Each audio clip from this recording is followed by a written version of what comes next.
Dear students, पिछली कक्षा में आपको लवणीय मृदाओं का सुधार एवं उनके प्रबंधन के बारे में बताया था। इस कक्षा में मैं आपको क्षारीय मृदाओं के सुधार और उनके प्रबंधन के बारे में बताऊंगा। चूँकि क्षारीय मृदाओं में जो समस्या होती है वह उनकी ज़्यादा पीएच मान की वजह से होती है, या सोडियम की मात्रा ज़्यादा होने की वजह से होती है, या उनकी भौतिक दशा खराब होती है। इन 3 वजह हैं जिसकी वजह से क्षारीय मृदाओं में पौधों की बढ़वार पर विपरीत प्रभाव पड़ता है। अब इनके सुधार के लिए इन तीनों को सही करना आवश्यक है। सबसे पहला है खराब भौतिक दशा, खराब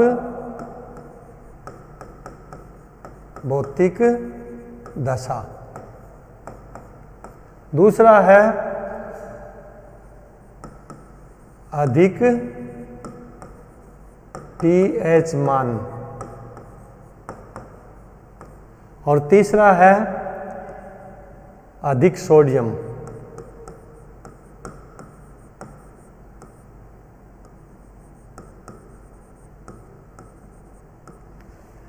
तो ये जो 3 पैरामीटर हैं जिनकी वजह से क्षारीय मृदाओं में पौधों की वृद्धि प्रभावित होती है, उनको ठीक करने के लिए केमिकल अमेंडमेंट्स हैं, जो रासायनिक सुधारक हैं।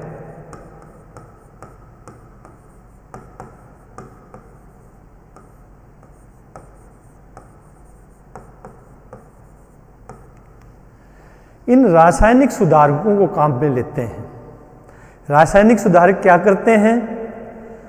रासायनिक सुधारक जो सोडियम की अधिकता है, उस सोडियम की अधिकता को कम कर देते हैं। सोडियम की जगह सोडियम को कैल्शियम के द्वारा विस्थापित कर देते हैं, और जब सोडियम क्ले कोलॉइड्स पर कैल्शियम के द्वारा विस्थापित हो जाता है और जो मृदा में सोडियम कार्बोनेट की अधिक मात्रा है उसमें सुधारक उससे क्रिया करके और उसको सोडियम सल्फेट में रूपांतरित कर देता है। और ये जो सोडियम मृदा कणों से विस्थापित हुआ, या जो सॉइल सॉल्यूशन में सोडियम कार्बोनेट है उससे सोडियम अलग हुआ, तो वह सोडियम लीचिंग के द्वारा, निक्षालन के द्वारा जमीन जो जड़ क्षेत्र है उससे नीचे की सतहों में निक्षालन के द्वारा भेज दिया जाता है, जिससे कि इसका विपरीत प्रभाव नहीं पड़ता है फसल पर, और जमीन है वह सुधर जाती है। अब सुधारक क्या होते हैं? जो रासायनिक सुधारक हैं वे पदार्थ होते हैं जो मृदा में विनिमय योग्य सोडियम है उसकी मात्रा को कम कर देते हैं। मृदा की जो ज़्यादा पीएच होती है उसको उदासीन कर देते हैं और मृदा को साधारण मृदा में बदल देते हैं। उनको सुधारक कहते हैं। तो ये सुधारक 3 प्रकार के हो सकते हैं। पहले सोलुबल कैल्शियम साल्ट्स, विलेय कैल्शियम लवण। विलेय कैल्शियम लवण क्या हो सकते हैं? जिप्सम है, ये विलेय कैल्शियम लवण है। कैल्शियम क्लोराइड है, ये विलेय कैल्शियम लवण है। तो ये विलेय कैल्शियम लवण हैं, ये कैल्शियम कार्बोनेट के साथ क्रिया करते हैं और सोडियम कार्बोनेट के साथ क्रिया करते हैं। कैल्शियम कार्बोनेट भी मृदा में होता है चूने के रूप में, और ऐसी मृदा में जो क्षारीय मृदा होती है उसमें सोडियम कार्बोनेट होता है। तो सोडियम कार्बोनेट के साथ ये विलेय कैल्शियम लवण क्रिया करके कैल्शियम कार्बोनेट बना देते हैं, और जो सोडियम है वो सल्फेट के रूप में मृदा विलयन में आ जाता है, जिसको कि निक्षालन के द्वारा जड़ क्षेत्र से नीचे निकाल दिया जाता है। दूसरे सुधारक हैं एसिडिफाइंग मटेरियल, यानी अम्ल और अम्ल उत्पाद। या तो अम्ल खुद होते हैं या ऐसे उत्पाद होते हैं जिससे अम्ल बनते हैं। तो ये जो है ये मृदा में जो चूने की मात्रा है पहले से ही चूने की मात्रा उपस्थित रहती है, उसको घोल देते हैं अम्ल, और इसको घोल के कैल्शियम कार्बोनेट के रूप में जो चूना होता है उसको कैल्शियम सल्फेट के रूप में बदल देते हैं। और कैल्शियम सल्फेट जिस तरह से मैंने आपको बताया, जिप्सम और कैल्शियम क्लोराइड जिस तरह से अभिक्रिया करते हैं, उसी तरह से फिर इसमें भी अभिक्रिया होती है। तीसरे ऑर्गेनिक मटेरियल्स होते हैं, मृदा सुधारक हैं ये कार्बनिक पदार्थ। कार्बनिक पदार्थ में गोबर की सड़ी हुई खाद है, या प्रेस मड है, या कंपोस्ट है, इनको काम में लिया जा सकता है। ये जो कार्बनिक पदार्थ हैं इसमें माइक्रोबियल एक्शन होती है, और जो माइक्रोबियल एक्शन होती है, जैविक अभिक्रिया होती है, तो उससे एसिड रिलीज होता है। एसिड रिलीज होने से वही काम जो अम्ल और अम्ल उत्पाद करते हैं, वही काम ये ऑर्गेनिक कार्बनिक अम्ल है ये करते हैं, और ये सुधारने की प्रक्रिया इससे तेज हो जाती है। तो यदि हम रासायनिक सुधारकों के साथ साथ कार्बनिक सुधारक भी काम में लें क्षारीय मृदा को सुधारने के लिए, तो सुधरने की प्रक्रिया है वो तेज हो जाती है, और ऐसी मृदाएं जल्दी सुधर जाती हैं। अब प्रश्न ये उठता है कि सुधारक का चुनाव कैसे किया जाए। तो पहली शर्त तो ये है कि कंडीशंस क्या हैं हमारी मृदा में, जो क्षारीय मृदा है उसमें किस तरह की स्थिति है। यदि उसमें पहले से चूना मौजूद है तो ऐसी स्थिति में हम अम्ल और अम्ल उत्पादक काम में ले सकते हैं, परंतु कुछ मृदाएं ऐसी होती हैं जिसमें नेटिव चूना है वह उपस्थित नहीं रहता है, कैल्शियम कार्बोनेट है वो उपस्थित नहीं रहता है, तो ऐसी स्थिति में जिप्सम है वह बहुत बढ़िया काम करता है। दूसरा, इसमें चयन के लिए, सुधारकों के चयन के लिए उपलब्धता, सुधारक की उपलब्धता भी होनी चाहिए। जैसे राजस्थान की बात करें तो राजस्थान में जिप्सम बहुतायत से उपलब्ध है और उसकी कॉस्ट भी बहुत कम है, इसलिए राजस्थान के लिए क्षारीय मृदाओं को सुधारने के लिए जिप्सम सबसे अच्छा सुधारक है और जिप्सम को काम में लिया जा सकता है। कुछ ऐसे फैक्ट्रीज हैं, कारखाने हैं जहाँ पर फॉस्फोरिक अम्ल का उत्पादन किया जाता है, तो फॉस्फोरिक अम्ल का जहाँ पर उत्पादन किया जाता है वहाँ फॉस्फोजिप्सम है वो आसानी से उपलब्ध हो जाती है, तो उन क्षेत्रों में फॉस्फोजिप्सम भी सुधारक के रूप में काम में लिया जा सकता है। तो ये चयन के लिए इस बात पर निर्भर करता है कि मृदा की स्थिति क्या है, सुधारक की उपलब्धता क्या है, सुधारक की कॉस्ट क्या है। तो इन सब दृष्टि से देखा जाए तो राजस्थान के लिए जिप्सम सबसे अच्छा सुधारक के रूप में काम मटेरियल उपलब्ध है।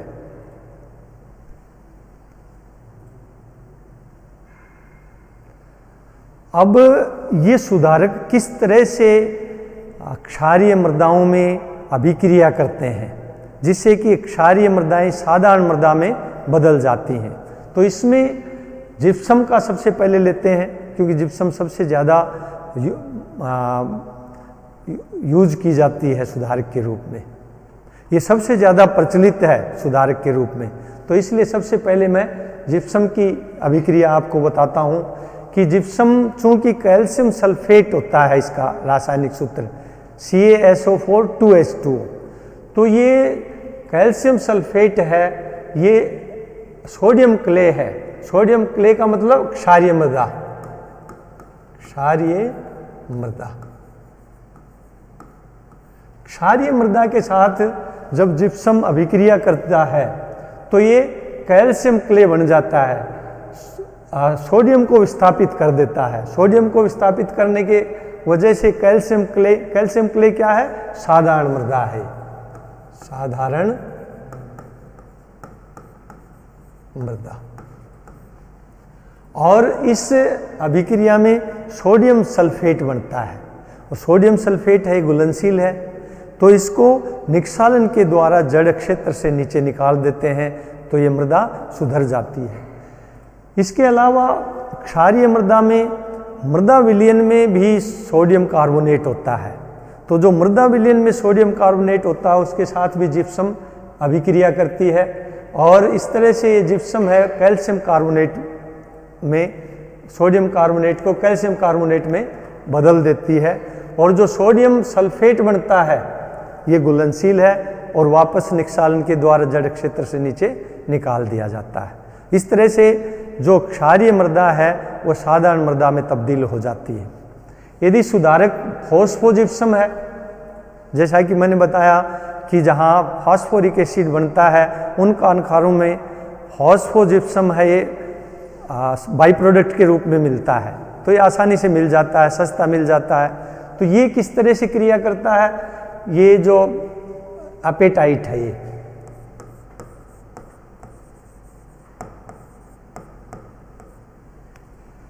अपेटाइट से फास्फोरिक अम्ल बनाया जाता है और अपेटाइट की जब सल्फ्यूरिक एसिड से अभिक्रिया होती है तो ये अल्टीमेटली फास्फोजिप्सम बन जाता है। ये फास्फोजिप्सम है।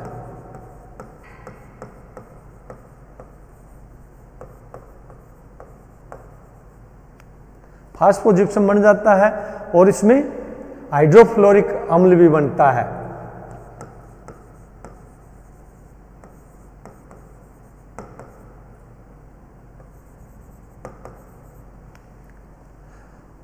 अब ये फास्फोजिप्सम है, इसकी अभिक्रिया बिल्कुल, क्योंकि फास्फोरिक एसिड बनाने में ये बाई प्रोडक्ट है इसलिए इसको फास्फोजिप्सम बोल देते हैं। वही इसका जिप्सम वाला ही सूत्र है। तो मैंने जैसे कि जिप्सम के सूत्र में बताया कि सोडियम क्ले के साथ ये क्रिया करके कैल्शियम क्ले बना देते हैं और सोडियम कार्बोनेट के साथ क्रिया करके कैल्शियम कार्बोनेट बना देता है। तो इसके बाद की क्रिया है वो ऊपर जो जिप्सम वाली क्रिया है वही ही क्रिया होती हैं इसमें और इस तरह से ये मृदा का सुधार हो जाता है। फिर तीसरा सुधारक है सल्फर या सल्फ्यूरिक एसिड, यानी अम्ल या अम्ल उत्पादक। तो उसमें सल्फर का ऑक्सीडेशन होता है। ये ऑक्सीडेशन जो माइक्रो ऑर्गेनिजम्स हैं उनके द्वारा होता है, तो इसको माइक्रोबियल ऑक्सीडेशन कह सकते हैं हम, माइक्रोबियल ऑक्सीडेशन।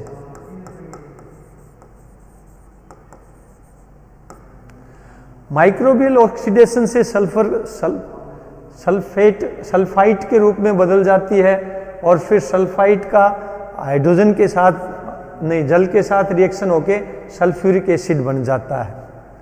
और सल्फ्यूरिक एसिड जो बनता है ये चूने की उपस्थिति में चूने को घोल देता है। चूने की उपस्थिति में क्या रिएक्शन होगी, H2SO4 प्लस CaCO3। CaCO3 क्या है, चूना। और इस तरह से कैल्शियम सल्फेट बन जाता है और कैल्शियम सल्फेट फिर क्षारीय मृदा के साथ रिएक्शन करता है। यह क्षारीय मृदा,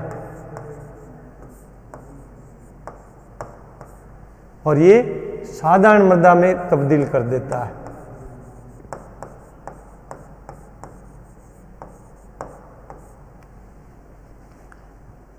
और जहां पर चूना नहीं होता है वहां पर सल्फ्यूरिक एसिड सीधा क्षारीय मृदा के साथ रिएक्शन करेगा और क्षारीय मृदा से ये यहां पर 2H क्ले बनाएगा, 2H क्ले प्लस Na2SO4। और Na2SO4 चूंकि घुलनशील है तो ये जड़ क्षेत्र से नीचे चला जाता है। पाइराइट्स है, पाइराइट्स क्या होते हैं, सल्फर और आयरन युक्त खनिज होते हैं। ये खनिज भी, इनका भी ऑक्सीडेशन होता है वायु की उपस्थिति में और जल की उपस्थिति में। तो ये जो पाइराइट्स हैं वायु की उपस्थिति में और जल की उपस्थिति में फेरस सल्फेट बनाते हैं और सल्फ्यूरिक एसिड बनाते हैं। सल्फ्यूरिक एसिड पहले की रिएक्शन में भी आपको जैसे बताया था, सल्फर और अम्ल उत्पाद। तो इस तरह से सल्फ्यूरिक एसिड जो चूने की उपस्थिति में क्रिया करके और कैल्शियम सल्फेट बना देता है, और कैल्शियम सल्फेट है ये क्षारीय मृदा के साथ रिएक्शन करके साधारण मृदा में बदल देता है।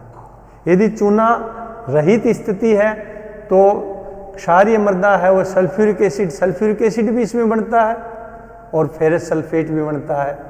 तो सल्फ्यूरिक एसिड है वह क्षारीय मृदा के साथ रिएक्शन करेगा और यहाँ पर सोडियम सल्फेट बना देगा, जो कि निष्कालन के द्वारा जड़ क्षेत्र से नीचे चला जाएगा। यदि फेरस सल्फेट को हम सुधारक के रूप में काम में लेते हैं तो फेरस सल्फेट से भी सल्फ्यूरिक एसिड बनता है और सल्फ्यूरिक एसिड की ऊपर आपको क्रियाएं बताई जा चुकी है कि किस तरह से सल्फ्यूरिक एसिड है क्षारीय मृदाओं के साथ क्रिया करके और सोडियम सल्फेट बना देता है और सोडियम सल्फेट निष्कालन के द्वारा जड़ क्षेत्र से नीचे चला जाता है। इसी तरह से लाइम सल्फर है, उसमें भी सल्फ्यूरिक एसिड और जिप्सम कैल्शियम सल्फेट दोनों ही बनते हैं और सल्फ्यूरिक एसिड भी क्षारीय मृदाओं को सुधारने का काम करता है और जिप्सम भी क्षारीय मृदाओं को सुधारने का काम करते हैं। ये दोनों रिएक्शन आपको पहले बताई जा चुकी हैं। इस तरह से ये रासायनिक क्रियाएं हैं जिसकी वजह से जो क्ले कॉम्प्लेक्स के ऊपर सोडियम आयन है वह कैल्शियम के द्वारा विस्थापित हो जाता है और ये क्षारीय मृदाएं हैं ये साधारण मृदाओं में तब्दील हो जाती हैं। अब इसमें मैंने आपको बताया कि सबसे अच्छा सुधारक राजस्थान के लिए जिप्सम है, क्योंकि जिप्सम आसानी से उपलब्ध होता है और इस बहुत कम मूल्य पर भी उपलब्ध हो जाता है और ये बहुत प्रभावशाली भी है। विलयशील कैल्शियम लवण होते हैं इसमें। तो जिप्सम की आवश्यकता किस तरह से ज्ञात की जाती है, किसी भी क्षारीय मृदा को सुधारने के लिए कितनी मात्रा में जिप्सम डालें कि वह मृदा सुधर जाए, तो वह इस बात पर निर्भर करता है कि उसमें विनिमय योग्य सोडियम की मात्रा कितनी है। तो ऐसी मृदा को सुधारने के लिए विनिमय योग्य सोडियम की मात्रा को ज्ञात करते हैं और फिर दूसरी बात ये ज्ञात करते हैं कि उस मृदा में कितना विनिमय योग्य सोडियम होना चाहिए जिससे कि वह बिल्कुल सुधर जाए। तो उन दोनों को यदि हम ज्ञात कर लें तो फिर इस फार्मूले के आधार पर जिप्सम की आवश्यकता निकाली जा सकती है। इसमें फार्मूला में बताया है GR का मतलब gypsum requirement is equal to ESP exchangeable sodium percentage शुरू का माइनस एक्सचेंजेबल सोडियम परसेंटेज लास्ट का, जो सुधारने के बाद हम चाहते हैं कि इतने पर आ जाए, बटे 100 गुणा CEC का मतलब कैटायन एक्सचेंज कैपेसिटी, धनायन विनिमय क्षमता। तो धनायन विनिमय क्षमता मिली इक्विवेलेंट पर 100 ग्राम में है, एक्सचेंजेबल सोडियम भी मिली इक्विवेलेंट पर 100 ग्राम में है, तो इसका जो मात्रक होगा वह मिली इक्विवेलेंट पर 100 ग्राम होगा। और मिली इक्विवेलेंट सब बराबर होते हैं। जैसे 1 मिली इक्विवेलेंट कैल्शियम 1 मिली इक्विवेलेंट सोडियम के बराबर होगा, 1 मिली इक्विवेलेंट पोटेशियम के बराबर होगा, 1 मिली इक्विवेलेंट जिप्सम के बराबर होगा, 1 मिली इक्विवेलेंट सोडियम क्लोराइड के बराबर होगा, सब बराबर होते हैं। तो ये मैंने आपको बताया है कि 1 मिली इक्विवेलेंट कैल्शियम बराबर 1 मिली इक्विवेलेंट जिप्सम, और मिली इक्विवेलेंट को जब मिलीग्राम में कन्वर्ट करते हैं तो इक्विवेलेंट वेट से गुणा कर देते हैं। जिप्सम का इक्विवेलेंट वेट है 86, तो 1 मिली इक्विवेलेंट जिप्सम का मतलब हो गया 86 मिलीग्राम जिप्सम पर 100 ग्राम सॉइल। यहाँ पर कितना हो गया 86 milli equivalent gypsum milligram, 86 milligram gypsum पर 100 ग्राम सॉइल, यानी 100 ग्राम सॉइल में 1 मिली इक्विवेलेंट कैल्शियम या 1 मिली इक्विवेलेंट सोडियम को रिप्लेस करने के लिए 86 मिलीग्राम जिप्सम की आवश्यकता होगी। तो जितना जिप्सम रिक्वायरमेंट मिली इक्विवेलेंट्स में आए उसको गुणा कर देंगे हम, तो वह जिप्सम आ जाएगी। अब मैं आपको ये समझा देता हूँ कि किस तरह से आप करेंगे। अब 1 किलो सॉइल के लिए कितने जिप्सम की आवश्यकता होगी 860 ग्राम मिलीग्राम जिप्सम पर केजी सॉइल। अब उदाहरण के लिए मान लो कोई मृदा है, उसका एक्सचेंजेबल सोडियम परसेंटेज शुरू में 60 है और हम उसको सुधारना चाहते हैं और उस एक्सचेंजेबल सोडियम परसेंटेज को 10% पर लाना चाहते हैं, क्योंकि 10% आ जाएगा इसका मतलब सेफ हो जाएगी। मैंने आपको बताया था कि अल्कली सॉइल में एक्सचेंजेबल सोडियम परसेंटेज 15% से अधिक होता है, तो वो तो अल्कली हो गई। अब हम ये 10% पर ले आएंगे, इसका मतलब वो साधारण मृदा में तब्दील हो जाएगी। तो ये 60 माइनस 10, और मान लो उस मृदा की कैटायन एक्सचेंज कैपेसिटी 20 मिली इक्विवेलेंट पर 100 ग्राम है, तो divided by 20, divided by 100 not 20, multiply करेंगे 20 से तो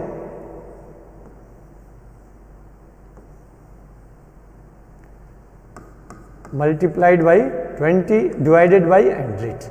तो ये फॉर्मूला हो गया जिप्सम रिक्वायरमेंट का। यहाँ लिख दिया हमने gypsum requirement is equal to 60 minus 10 divided by 100 multiplied by 20। तो ये कितना हो गया 50/100 गुणा 20, 10 मिली इक्विवेलेंट जिप्सम पर 100 ग्राम सॉइल। तो ये उसकी जिप्सम रिक्वायरमेंट आ गई, 10 मिली इक्विवेलेंट जिप्सम पर 100 ग्राम सॉइल। और मैंने आपको बताया था कि यदि केजी में जिप्सम को करें तो ये 860 मिलीग्राम जिप्सम आ जाती है 1 मिली इक्विवेलेंट के लिए। अब यहाँ 10 मिली इक्विवेलेंट है तो जिप्सम की रिक्वायरमेंट कितनी हो जाएगी, ये हो जाएगी 8600 मिलीग्राम जिप्सम पर केजी सॉइल, पर केजी सॉइल। और 1 हेक्टर सॉइल का वजन होता है 2 × 10⁻⁶ kg। तो पहले हम मिलीग्राम को किलोग्राम में बदल देंगे, 8600 10⁻⁶ डिवाइडेड बाई 10⁻⁶। 1 मिलीग्राम में कितने किलोग्राम होते हैं 10⁻⁶। 1 किलोग्राम में 10⁻⁶ मिलीग्राम्स होते हैं। तो इसको डिवाइड कर देंगे किलोग्राम में कन्वर्ट करने के लिए 10⁻⁶ से, तो इतनी किलोग्राम जिप्सम हो गई। और ये 1 हेक्टर के लिए कितनी आवश्यकता है, 1 हेक्टर फर्रो स्लाइस का वजन होता है 2 × 10⁻⁶ किलोग्राम। तो इतनी 1 किलोग्राम मृदा के लिए इतनी किलोग्राम जिप्सम चाहिए, तो 2 × 10⁻⁶ किलोग्राम मृदा के लिए कितनी जिप्सम चाहिए, तो ये आ जाएगा हमारा। ये आपस में एक दूसरे से कट गए और ये हो गया 8600 6 दूनी 12 8 दूनी 16 और 1 17, ये 17,200 किलोग्राम जिप्सम हो गई। इसको क्विंटल हो गया 172 क्विंटल, और टनों में यदि हम करेंगे तो 17.2 टन पर हेक्टेयर। ये जिप्सम रिक्वायरमेंट आ गई। तो इस तरह से जिप्सम की आवश्यकता निकाल लेते हैं, और जितनी जिप्सम की आवश्यकता होती है उतनी मृदा में फिर ऐड कर देते हैं, जिससे कि मृदा का सुधार हो सके। अब एक बार हम जिप्सम रिक्वायरमेंट निकाल लें तो कोई भी सुधारक हो हमारे पास में, उस सुधारक का हम उसको उपयोग कर सकते हैं उस मृदा को सुधारने के लिए। अब इस सारणी में आपको बताया है, यदि 1 टन प्रति हेक्टेयर जिप्सम की आवश्यकता है और हमारे को सल्फ्यूरिक एसिड काम में लेना है सुधारक के रूप में, तो सल्फ्यूरिक एसिड हम कितना लेंगे, सल्फ्यूरिक एसिड लेंगे 0.19 टन काम में लेंगे। अब पिछले एग्जाम्पल में आपको मैंने बताया कि इसमें 17.2 टन प्रति हेक्टेयर जिप्सम की आवश्यकता है। तो ऐसी स्थिति में सल्फ्यूरिक एसिड कितना लेंगे 0.19 इंटू 17.2 टन आ जाएगा। तो उतने सल्फ्यूरिक एसिड की आवश्यकता होगी। तो कोई भी सुधारक जिप्सम रिक्वायरमेंट के निकालने के बाद में हम कोई भी सुधारक काम में ले सकते हैं और उसको इस हिसाब से मल्टीप्लाई कर देंगे जिससे उस सुधारक की मात्रा आ जाएगी। तो इस तरह से क्षारीय मृदाएं हैं उनको रासायनिक सुधारकों से सुधारी जा सकती है और इन मृदाओं में अच्छा उत्पादन लिया जा सकता है। धन्यवाद।